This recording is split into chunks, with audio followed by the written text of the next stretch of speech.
জোটের ব্যাপারটা এখনো কে কটা সিট নিয়ে এটা মোটামুটি আলোচনা হয়েছে, কিন্তু জোটের সিট নিয়ে এখন ফাইনালি হয়নি। আলোচনা হয়েছে অনেকবার, সবার সাথে সবার আলোচনা হয়েছে।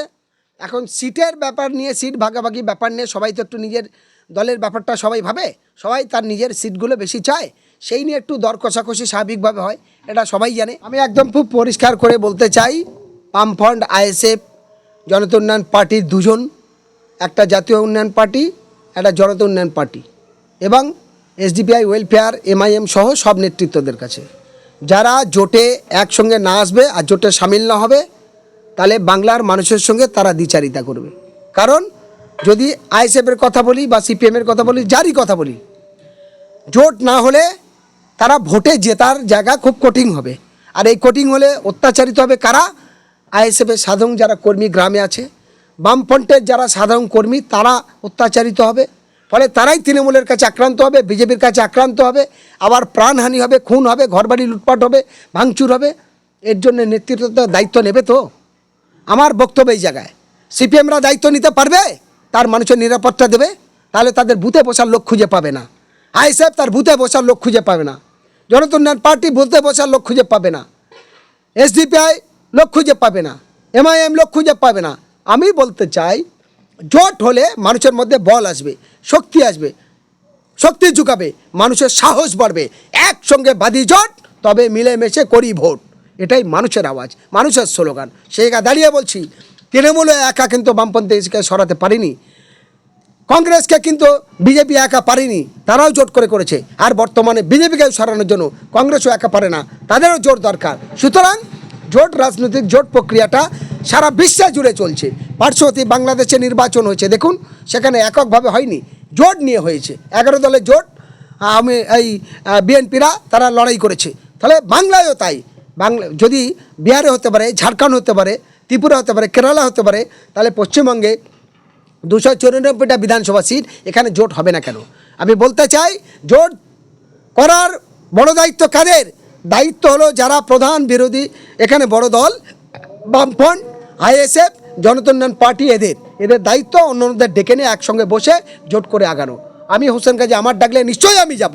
আমি মোহাম্মদ সেলিমের সঙ্গে বসতে চাই, আমি সুজন চক্রবর্তীর সঙ্গে কথা বলেছি, আমি হুমায়ুন কবিরদের সঙ্গে কথা বলেছি, আমি আপনার নওশাদ সিদ্দিকীর লোকেদের সঙ্গে কথা বলেছি, সবার সঙ্গে বলেছি ব্যক্তিগতভাবে। আমি কোনো রাজনৈতিক নেতা নয়, আমি মানবাধিকার কর্মী। পশ্চিমবঙ্গের মানুষের মানবতাটা বুঝছি, পশ্চিমবঙ্গের মানুষের সুখ দুঃখের কথা বুঝছি। সারা বাংলায় ঘোরার পরে মানুষের যা অবস্থান, মানুষের যা চাহিদা, মানুষের যা ভূমিকা, আমি যেমন ডাইরেক্টলি আপনাদের ক্যামেরার মাধ্যমে বলছি, চ্যানেলের মাধ্যমে বলছি, এবং প্রয়োজন হলে এক এক করে মোহাম্মদ সেলিম, সুজন চক্রবর্তী থেকে শুরু করে বামফ্রন্টের নেতাদের সঙ্গে কথা বলবো। তেমন নওশাদ সিদ্দিকী, হুমায়ুন কবির, এসডিপিআই নেতা, ওয়েলফেয়ার পার্টির নেতা এবং এমআইএমের ইমরান সোলঙ্কি সহ, আজাদ সমাজ পার্টির ইমতিয়াজ মোল্লা সহ সকলের সঙ্গে কথা বলবো। কিন্তু আমরা চাই বিকল্প জোট। জোট যদি না করে, তার দায়ভার বড় দল ছোট দল সবাইকে নিতে হবে। দাদা, হুমায়ুন কবির তিনি বলেছেন যে মোহাম্মদ সেলিমের সাথে একাধিকবার তিনি বৈঠক করেছেন এবং ফাইনাল হয়ে গিয়েছে বলে তিনি জানিয়েছেন, এমন সূত্র আমরা জানতে পারলাম। এবং তিনি বলেছেন, এবং নওশাদ সিদ্দিকীর সাথে তিনি একাধিকবার তিনি বৈঠক করেছেন এবং এমআইএমের সাথে জোট ফাইনাল হয়ে গিয়েছে তিনি মন্তব্য করেছেন। তাহলে এই যে সমস্ত কথাবার্তা হুমায়ুন কবির তিনি বলেছেন, এবং তিনি বলেছেন 25 তারিখে ঘোষণা করবে, তাহলে আজকে জোট কি কমপ্লিট? আপনি তো সেখানে ছিলেন, যদি দর্শকের উদ্দেশ্যে যদি কিছু বলতেন। দর্শকের উদ্দেশ্যে বলতে চাই, জোটের ব্যাপারটা এখনও কে কটা সিট নিয়ে এটা মোটামুটি আলোচনা হয়েছে, কিন্তু জোটের সিট নিয়ে এখন ফাইনালি হয়নি। সিটটা ফাইনাল হলে নিশ্চয়ই আপনারা জানতে পাবেন। আর আমরাও চাই যে সিট ফাইনালে কমসে কম আমাদেরকে ডাকুক, আমরা অংশগ্রহণ করতে চাই। কারণ আমি অংশগ্রহণ করে যে আমরা ভোটে দাঁড়াবো বা আমরা প্রার্থী দেবো, এরকম ব্যাপার নয়।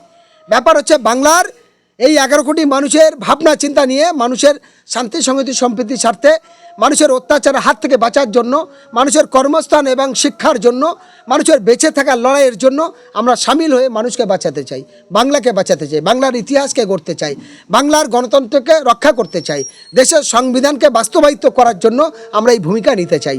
তাই আমি অনুরোধ করছি ক্যামেরার মাধ্যমে, আপনাদের চ্যানেলের মাধ্যমে, এবং ডাইরেক্টলি আমি সবার সঙ্গে প্রয়োজনে কথা বলবো। আমরা চাই আপনারা যে কাদের কাদের নিয়ে জোট করছেন, কে কটা সিট পাবে, আমাদের ডাকুন। আমরা সেখানে থেকে নিরপেক্ষ ভূমিকা নিয়ে সকলের সঙ্গে সংযুক্তভাবে কথা বলে এই ভূমিকা নিয়ে আমরা চাই স্বৈরাচারী তৃণমূল ফাসিস্টবাদ বিজেপিকে সরিয়ে বিকল্প মহাজোট ক্ষমতায় আসুন। তার জন্য আমরাও ভূমিকা নিতে চাই, কিন্তু আমরা সব নেতৃত্বের কাছে অনুরোধ রাখছি আপনারা সঠিক ভূমিকা নিয়ে আলাপ আলোচনায় এগিয়ে আসুন। আশা করছি কিছুদিনের মধ্যে সমস্যাটা মিটতে পারে। আপনি তো হুমায়ুন কবিরের সাথে আপনি তো একাধিকবার তিনি বৈঠকে বসেছিলেন আপনি, এবং আদৌ কি হুমায়ুন কবির তিনি এই জোট সম্পর্ক বিষয় নিয়ে যে মোহাম্মদ সেলিম এবং ওয়াদির রঞ্জন চৌধুরী এবং বিকল্প যারা রয়েছে তাদের সঙ্গে কি জোট সম্পর্ক বিষয় নিয়ে আলোচনা কি করেছে? দেখুন, আলোচনা হয়েছে অনেকবার, সবার সাথে সবার আলোচনা হয়েছে। এখন সিটের ব্যাপার নিয়ে, সিট ভাগাভাগি ব্যাপার নিয়ে সবাই তো একটু নিজের দলের ব্যাপারটা সবাই ভাবে, সবাই তার নিজের সিটগুলো বেশি চায়, সেই নিয়ে একটু দর কষাকষি স্বাভাবিকভাবে হয়, এটা সবাই জানে, বাজারে এটা চলতে থাকে। তবে এটা ফাইনাল না হওয়া পর্যন্ত ডিটেলসটা বলতে পারছি না। হ্যাঁ, এটা আগে ডিটেলসটা জানি, তারা কে কতটা সিট নিয়ে কিভাবে হচ্ছে, বা বড় শরিক যারা আছে কারা কারা আপত্তি। তার মধ্যে বামপন্থীদের দু একজন কর্মীরা তারা বিচ্ছিন্নভাবে মনোভাব নিচ্ছে। আপনারা দেখছেন সোশ্যাল মিডিয়ার মধ্যে কখনো আপনার ড্রাইভার প্রতিকূলে নিয়ে নানান রকম বিভ্রান্ত হচ্ছে, কখনো সায়ন ব্যানার্জিকে নিয়ে হচ্ছে, কখনো দীপশিতাকে নিয়ে হচ্ছে, কখনো সৃজন ভট্টাচার্যকে নিয়ে হচ্ছে, আবার কখনো রাজনৈতিকভাবে বলছে মিমকে জোটে নেব না, কখন বলছে হুমায়ুন কবিরের জনতাকে নেব না, কখন আবার বলছে এসডিপিআইকে নেব না। বিভিন্ন বিভ্রান্ত বিভিন্ন রকম প্রচার হচ্ছে।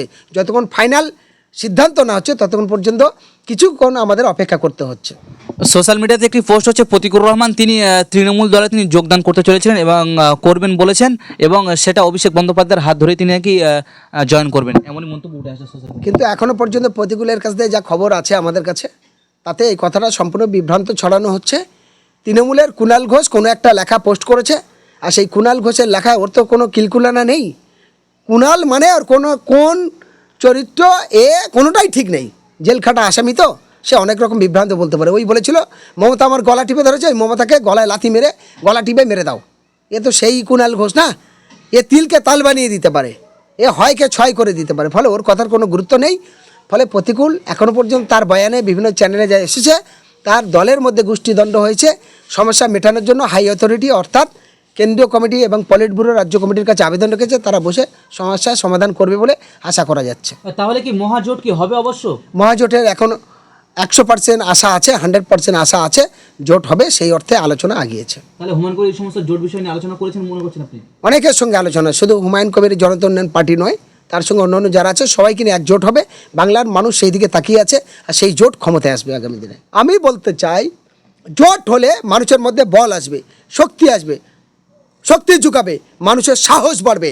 একসঙ্গে বাদি জোট, তবে মিলেমিশে করি ভোট, এটাই মানুষের আওয়াজ, মানুষের স্লোগান। সেই দাঁড়িয়ে বলছি, তৃণমূলে একা কিন্তু বামপন্থীকে সরাতে পারেনি, কংগ্রেসকে কিন্তু বিজেপি একা পারেনি, তারাও জোট করেছে। আর বর্তমানে বিজেপিকে সরানোর জন্য কংগ্রেসও একা পারে না, তাদেরও জোট দরকার। সুতরাং জোট রাজনৈতিক জোট প্রক্রিয়াটা সারা বিশ্বে জুড়ে চলছে।